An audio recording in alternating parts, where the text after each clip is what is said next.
Welcome to today's deep dive, and today we're tackling something um, Big. big, yeah, definitely big. Anxiety. Yeah, and not just how to cope with it, but actually how to find strength in it, Mm, even beauty. And our guide for this is yeah. Sarah Wilson and her book First, We Make the Beast Beautiful. Hmm. And I love that title. it is a great title. Yeah. So we're going to be unpacking her unique perspective on anxiety, Mm-hmm. one that moves beyond just managing symptoms to really embracing the potential that's Yeah. within these anxious feelings. Yeah. So if you're looking for a fresh perspective on anxiety, this deep dive is for you. I think what's so fascinating about Wilson's approach is that she really challenges how we typically think about anxiety. It's often seen as this thing that needs to be eradicated. Totally. But instead, she's like, no, let's reframe it. Let's look at it as a part of who we are and maybe even a source of strength. That's so interesting because it seems so counterintuitive to find strength in something that often feels so debilitating, like anxiety can be so crippling. Right. But she jumps right into this idea when she talks about what she calls high-functioning anxiety. Right. She argues that the more anxious we are, the more we try to overcompensate Well, yeah. and project this image of control, Mm-hmm. which actually ends up creating more pressure and dependence from other people. Yes, and she has this great quote that really sums this up. She says, the more anxious we are, the more high-functioning we will make ourselves appear, which just encourages the world to lean on us more. Oh, I felt that. Have you ever experienced that pressure, that feeling of needing to be on and in control all the time? All the time. Oh, yeah, it's exhausting. So exhausting. It's a trap, I think, for a lot of us with anxiety. We want to appear strong and capable, but it just creates this vicious cycle. Oh, right. The more we try to control everything, the more pressure we feel and the more anxious we get. It just keeps feeding itself. Yeah. Yeah. Exactly. And Wilson also, she doesn't shy away from the physiological aspects of anxiety. She talks a lot about her own experiences with autoimmune diseases and how inflammation in the body can actually impact your mood and your anxiety levels. I thought that was so fascinating when I read that in her book because it makes you realize how connected our bodies and minds truly are. Oh, absolutely. It's like that saying she has fire in the brain. Yes. Yeah. Which is so true. And it makes you wonder, could addressing inflammation be another piece of the puzzle when it comes to managing anxiety? Yeah, and that's where the research gets really interesting. There have been studies that have shown that anti-inflammatory medications can actually improve symptoms of mood disorders. Wow. And there's even some evidence that vaccines, which can trigger a temporary inflammatory response, Right. can sometimes cause these temporary spikes in anxiety. Oh, wow. That's really interesting. So that might be something to pay attention to. If you notice any shifts in your mood after receiving a vaccine, talk to your doctor. Yeah, that's a great tip. Yeah. And then there's the whole gut-brain connection, which she also goes into, and she talks about eating fermented foods, Yeah. which are rich in probiotics, and how that can reduce anxiety. Yeah. And even something as simple as yogurt Mm-hmm. could potentially have a positive impact on your gut bacteria and your brain chemistry. Absolutely. I think that's such a valuable takeaway for listeners. It's not just about addressing anxiety on a psychological level. Yeah. There are things we can do, physically, nourishing our gut health, Yeah. that can have this ripple effect on our mental well-being. And I think something else that really resonated with me in her book was her critique of the medical model of anxiety. Mm-hmm. She challenges the idea that anxiety is always an illness that needs to be cured. Right. In fact, she points out that there's no clear diagnostic process to definitively tell the difference between normal stress and an anxiety disorder. Yeah, and it makes you question, how we label and view anxiety in our society. Yeah. Is it always a problem to be fixed? Mm-hmm. Or is it, in some cases, a natural and healthy response to the demands of the world we live in? Mm-hmm. And she even suggests that we've kind of sanctified anxiety in a way. Oh, absolutely. We wear our busyness and our stress as these badges of honor. No, it's so true. It's the more stressed you are, the more successful you must be. Exactly. Quick. And I think that's an important point for listeners to consider. If we're constantly bombarded by these messages telling us we need to be more productive, more efficient, more... Right. And it's no wonder so many of us are struggling with anxiety.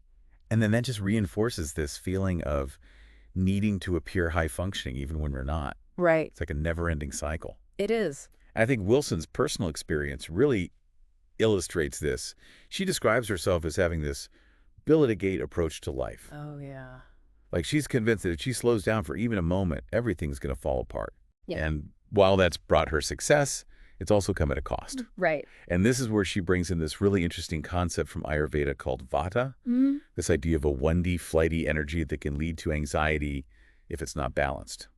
Right. For those who maybe aren't familiar with Ayurveda, it's this ancient Indian system of medicine, Mm-hmm. and it focuses on balancing different energies or doshas in the body.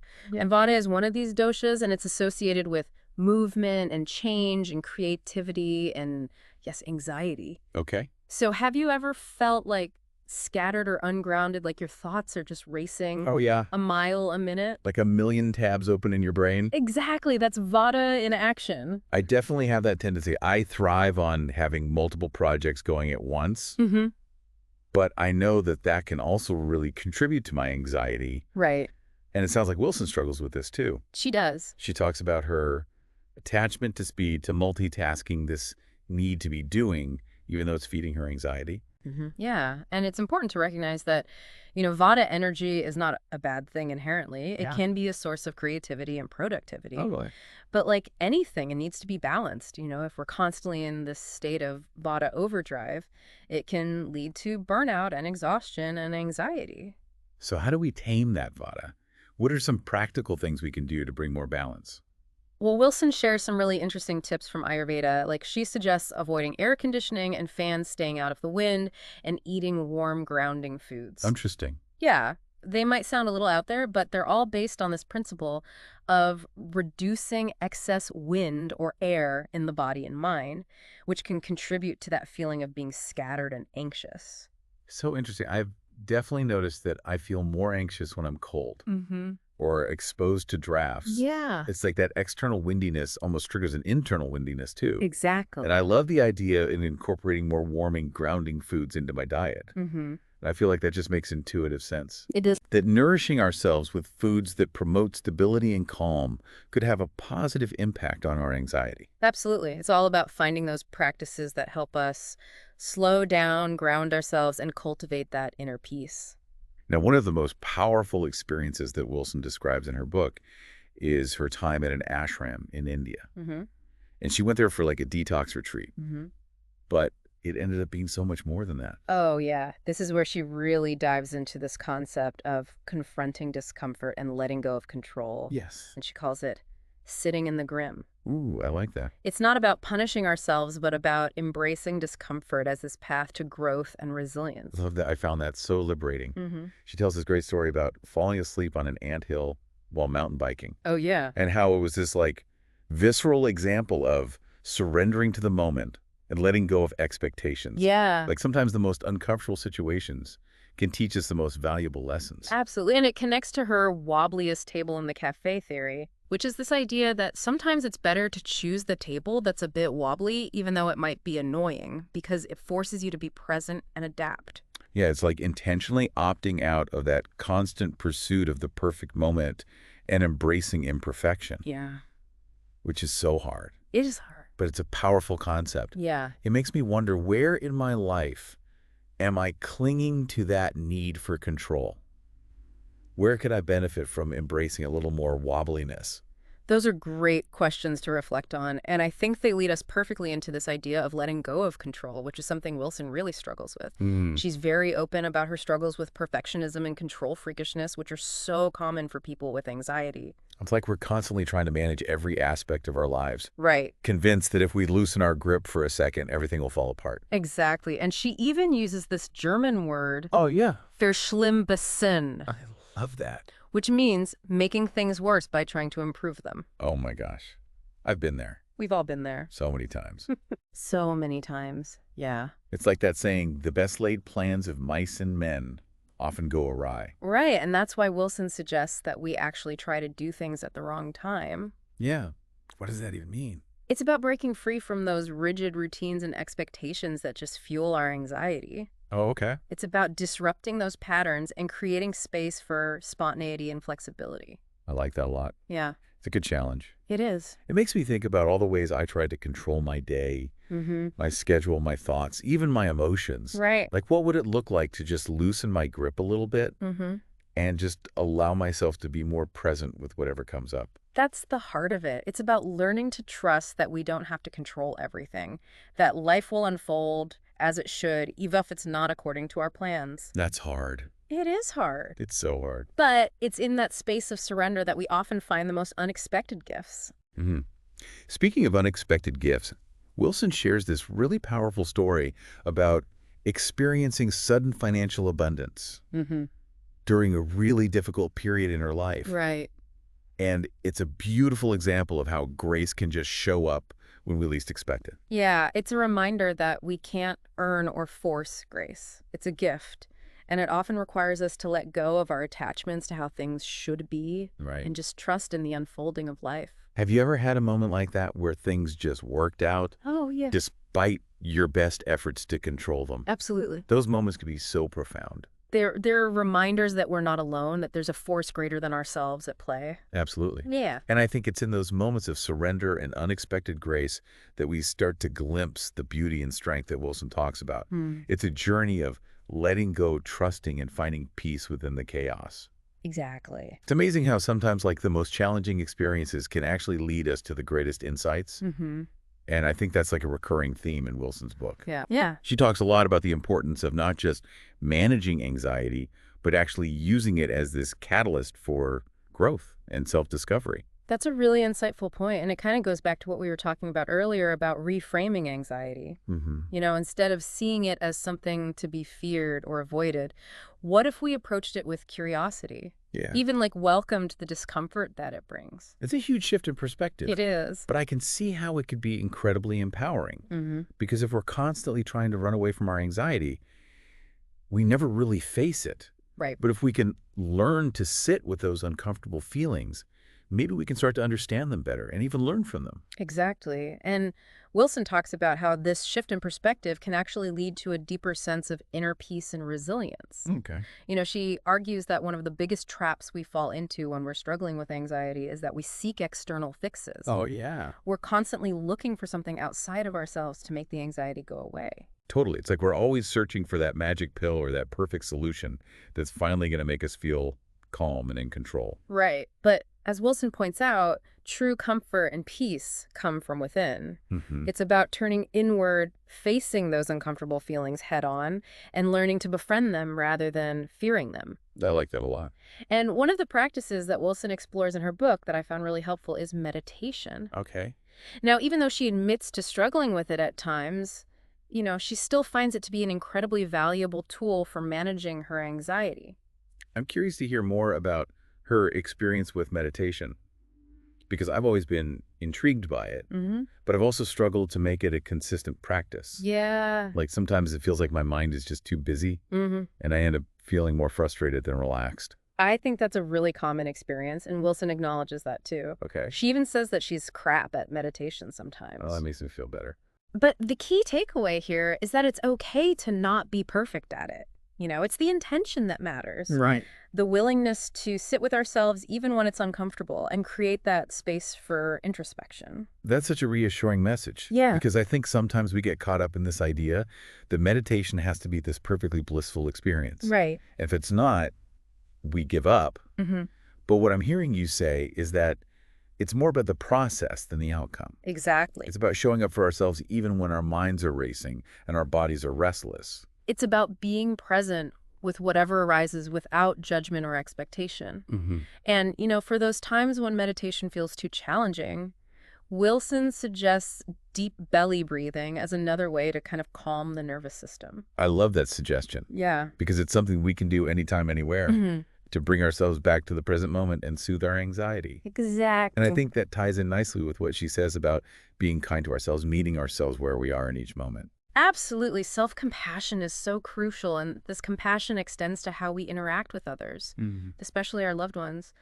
Wilson acknowledges that anxiety can be confusing and even frustrating for those around us. Oh, yeah. We might be sending mixed signals, Yeah. wanting support, but also pushing people away. I can definitely relate to that. Yeah. Sometimes when I'm feeling anxious, I just want to retreat into my own little world and shut everyone out. Mm-hmm. But I also know that that's not always the most helpful or loving thing to do. Right, and that's where communication becomes so important. Yeah. Wilson suggests that it's our responsibility to help others understand how to best support us during those difficult times. Okay. And she gives an example of her friend Lizzie, Hmm. who told her husband that when she retreats into her emotional cave, it's not about him. Oh, I love that. It's just that she needs space to process her emotions. That's such a good analogy. Yeah, and I think it highlights the importance of setting boundaries and communicating our needs clearly. But the key is that Lizzie also promised her husband that she would respond cooperatively when he came to get her from the cave. Okay.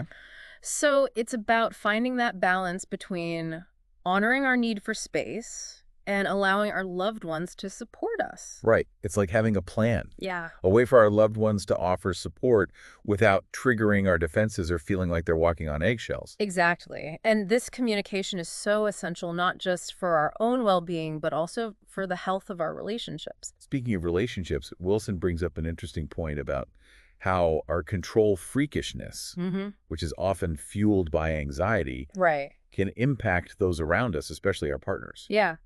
She specifically addresses this to the partners of anxious people, Okay. urging them to recognize that a need to control the environment doesn't necessarily translate to a need to control them. That's such an important distinction It is. because I know that when I'm feeling anxious, I can get really fixated on certain things, Mm-hmm. like how the dishwasher is loaded or where the furniture is placed. But it doesn't mean that I'm trying to control my partner or dictate every aspect of their life. And it's crucial to communicate that distinction clearly. You know, it's about acknowledging that our anxiety might manifest in certain behaviors, but it's not directed at our loved ones. And it's about taking responsibility for those behaviors and working on managing them in a way that doesn't negatively impact our relationships. Absolutely. Now, shifting gears a bit, Wilson also delves into the role of anxiety in society as a whole. Okay. And she shares this fascinating anecdote about a researcher who removed the anxious chimps from a troop. Wait, what? Yeah. What happened? Thinking that it would benefit the community. Did it work? Not at all. The entire troop died out. What? Yeah, it turns out that those anxious chimps, the ones who were hypervigilant and always on alert, they were actually crucial for the survival of the group. Oh, wow. They were the ones who spotted predators first and alerted the others to danger. That's incredible. It makes you wonder if anxiety at its core is actually an evolutionary adaptation. Right. Something that helped us survive in the past. Totally. It challenges the idea that anxiety is always a negative trait. Yeah, Maybe it's more nuanced than that. it is. Maybe it's about finding the right balance, the right expression of that anxious energy. Exact. I love that idea. Yeah. Like maybe anxiety in its healthy form is what keeps us alert, engaged, and striving to improve ourselves and the world. It's just when it becomes excessive and debilitating Yeah, that it becomes a problem. right. But maybe we shouldn't be so quick to pathologize every experience of anxiety. I agree. And maybe part of finding that balance involves embracing the discomfort that anxiety brings. Okay? Wilson talks about how she often tries to ricochet out of what she calls those muffly beige feelings of depression. What does that even mean? You know, those feelings of just blah, Yeah. even though she finds them incredibly uncomfortable. So she prefers the sharp pain of anxiety. In a way, yes. It's like she's afraid of getting stuck in that stillness and that quiet space where there's no outward movement. She wants to keep pushing, keep striving, even if it means experiencing anxiety. I understand that. It's like that fear of stillness is actually fear of facing ourselves, confronting those deeper emotions that we might be trying to avoid. Right. And I think it goes back to what we were discussing earlier about the importance of sitting with discomfort Yeah. and allowing ourselves to feel those muffly beige emotions. And this is where her concept of going straight to cool comes in. Yes. I love that phrase. It's a good one. But what does she mean by that? It's about embracing uncertainty, you know, being okay with not knowing what the future holds. And she practiced this during a period of her life when she was dealing with illness, infertility, and being single. Wow, that's a lot. She was facing so much uncertainty and fear about what her future would look like. So instead of trying to force a solution or predict the future, she just surrendered to the unknown. Exactly. She would deliberately say, I don't know, when people would ask her about her plans. But was she saying it in like a defeatist way? No, not at all. Or was there a sense of acceptance and even peace in her? I don't know. It was definitely the latter. She would say it in a way that conveyed this sense of acceptance of being at peace with the unknown. Okay. It was her way of reclaiming her power, of choosing not to be defined by her circumstances or by the expectations of others. That's so powerful. It is. It's like choosing to be present with what is, rather than constantly striving for some future outcome that we can't even guarantee. Right. It's about trusting that life will unfold as it should, even if we don't have all the answers. And it's in that space of surrender that we often find the most unexpected gifts. Exactly. Wilson shares a story about a time when she was facing this huge tax bill and was completely broke. Oh, yeah. She had literally nothing. That sounds terrifying. And then out of the blue, she discovered this long-forgotten credit union account that she hadn't accessed since she was 18. No way. And it had a significant amount of money in it. Get out. Enough to cover her tax bill and then some. Wow, talk about grace showing up in unexpected ways. I know, right? That's incredible. It's like the universe was looking out for her even when she felt like she was at her lowest point. Totally. And it ties into her belief that you can't buy or earn grace. You have to be open to receiving it. Exactly. It's about surrendering to the flow of life, even when it feels scary or uncertain. And that surrender often involves making leaps of faith, even when we don't have all the answers. Right. Wilson talks about how she finally quit her high-pressure magazine job after agonizing over the decision for months. I can relate to that. Making big life decisions could be so anxiety-provoking. They are. It's like we're constantly trying to weigh the pros and cons to predict the future and guarantee a positive outcome. Right. But that's often impossible. And Wilson was struggling with that too. Yeah. She was so afraid of making the wrong choice, of not having a secure plan in place. So what finally gave her the courage to take that leap? Or spiritual counselor Sky shared this really wise piece of advice with her. She said, "The thing about life, sweetheart, is this. When we leap into the unknown, we always land safely. We just do."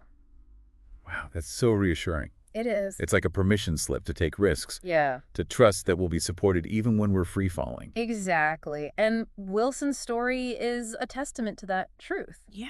She quit her job without a backup plan and ended up creating this wildly successful career doing work that she loved.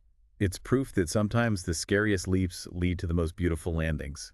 They do. And it reminds us that we don't have to have everything figured out before we take a chance on ourselves and our dreams. Absolutely. Sometimes the best way to manage anxiety is to just get old. Wait, what? Yeah, get old. What do you mean? Well, Wilson brings up this idea that maybe age and experience are the ultimate antidotes to anxiety. Interesting. I never thought of it that way. But it makes sense. Yeah. As we get older, we've lived through more challenges, more ups and downs. We've learned that we can handle more than we thought we could. And maybe that experience gives us a sense of perspective and resilience that helps to calm our anxieties. Exactly. She talks about how babies are born with their hands clenched, wanting to grasp everything. But old people die with their hands open, having learned to let go. Oh, that's a beautiful image. Isn't it? It suggests that wisdom comes with time, with the accumulation of experiences, both good and bad. Yeah. And maybe that wisdom helps us to loosen our grip on the things we can't control and find peace in the present moment. And she also mentions how hindsight can be a powerful tool for managing anxiety.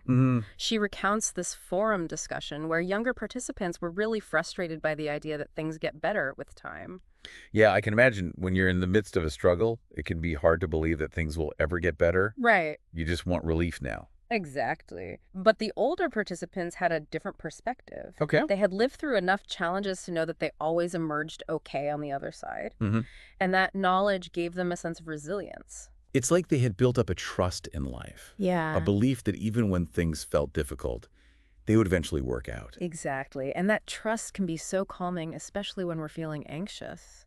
So in a way, maybe getting older isn't just about wrinkles and gray hair. Right. It's about gaining perspective, wisdom, and a deeper understanding of the ebb and flow of life. Precisely. And perhaps that's the ultimate message of Wilson's book, that anxiety is part of the human experience. Yeah. But it doesn't have to define us. It's about finding ways to make peace with the beast, to see the beauty in its wildness. I like that. And to trust that even in the midst of our struggles, we're never truly alone. That's so beautifully said. I think that's a perfect way to sum up Wilson's message. Yeah. Now, before we move on to the final part of our deep dive, let's take a moment to just reflect on what we've discussed so far. Okay. What stood out to you? What resonated most deeply?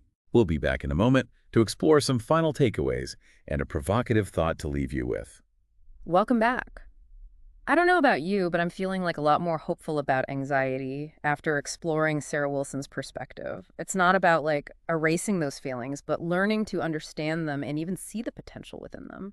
Yeah, that's a great way to put it. And I Hmm. think one of the key takeaways from Wilson's book is the importance of reframing anxiety. Hmm. Instead of seeing it as this enemy to be conquered, Right. what if we could view it as a messenger, a signal that something needs to shift in our lives? That's interesting. So instead of trying to silence the anxiety, we actually need to listen to what it's trying to tell us. Exactly.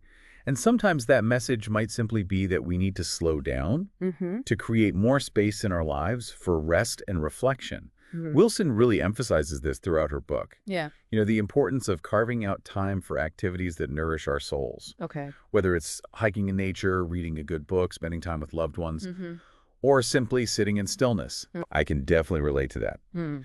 I know that when I'm feeling overwhelmed and anxious, one of the best things I can do is just step away from my to-do list and spend some time in nature. Mm. It's like all the noise and the clutter in my mind just starts to settle, and I can finally breathe again. Yes. And Wilson talks about how this creation of space is not just about physical space, but also mental and emotional space. Right. It's about setting boundaries with ourselves and with others, Okay. saying no more often, limiting our exposure to technology and social media, Yeah. and being mindful of the commitments we make. That's a really good point because it's so easy to get caught up in the busyness of life and feel like we're constantly on call responding to emails and text notifications. Right. It's no wonder our anxiety levels are through the roof. Totally. And I think Wilson's message is a reminder that we have the power to choose how we spend our time and energy. Mm. We don't have to be slaves to our devices or to other people's expectations. Yeah. We can create a life that feels more aligned with our values, a life that feels more spacious and peaceful.